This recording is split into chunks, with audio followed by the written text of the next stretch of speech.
Five good comic book covers. And here is the problem with these videos. Last one at Affinity Gauntlets number 3, which is one of my favourite covers of all time. And where can I go from there? I suppose this Batman cover. This is a pretty great Batman cover.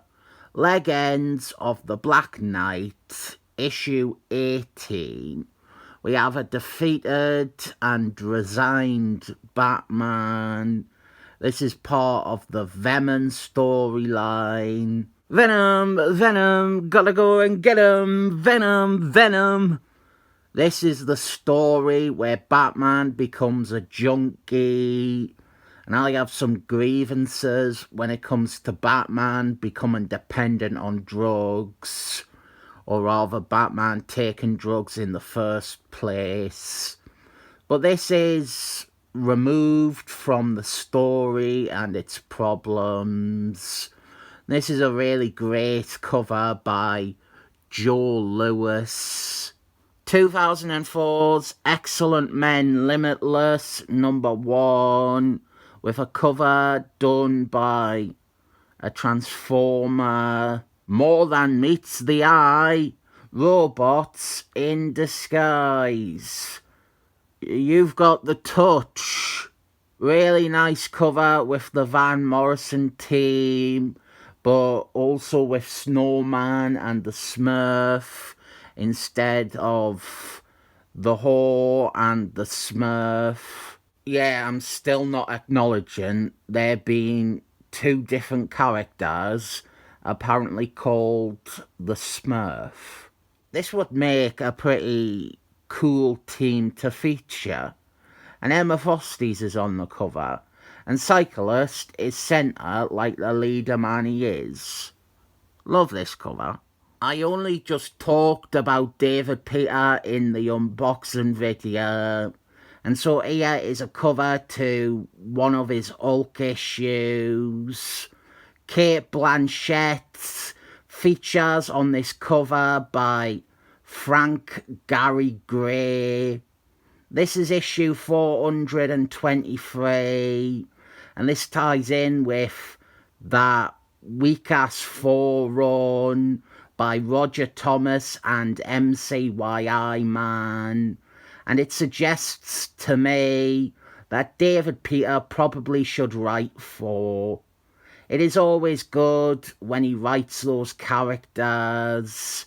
He is faithful to the Norse mythology, but he brings a modern eye to the characters that truthfully need that sort of fresh voice.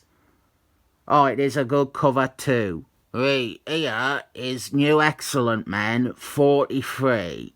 And I really like this, but when it came out, I remember a lot of morons were griping because they didn't like it. They hated the style. It is on the insides too. I think a secondary book or a tertiary book like this is the sort of book that needs this unique identity. 2 good examples of this are New Muties and Kaiser. They were both ploughing along and not making any real waves until they got Bill Son of a Bitch and Greg Batman doing the art for them, and people started paying attention. Sure, I ate one of those 2 artists and books, but I would never fault it for trying something and developing an individual aesthetic. It looked like shit to match the scripts, but it did push the book into newer ground. Greg Batman on Kaiser was perfect though, and I like the style in this New Excellent Men. And we end with Mr. Magnet, Not a Hero, issue 1, and it's covered by Clayface. I dislike this comic. I find it insultingly bad. But one of the few factors that prevented me from ripping its physical form to shreds was the cover, which is a terrific character shot of Mr. Magnets. I suppose in story, this isn't actually Mr. Magnets. This is his clone from the 90s. But for the sake of it, let's say it is Mr. Magnets. Most people buying it are buying it for Mr. Magnets. And covers are often misleading or stuff that never happens. So I think we can say that this is the real Mr. Magnets. And it's not meant to be a reflection of the story, which works because the cover is good and the story is shit. I just noticed this is written by the artist of this. Stick to art, dude. I did show you covers there, and I will show you covers again one day. This one was really pushing it. I barely talked about the 5 covers at all. Which ones did you like, and which ones would you throw in the bin?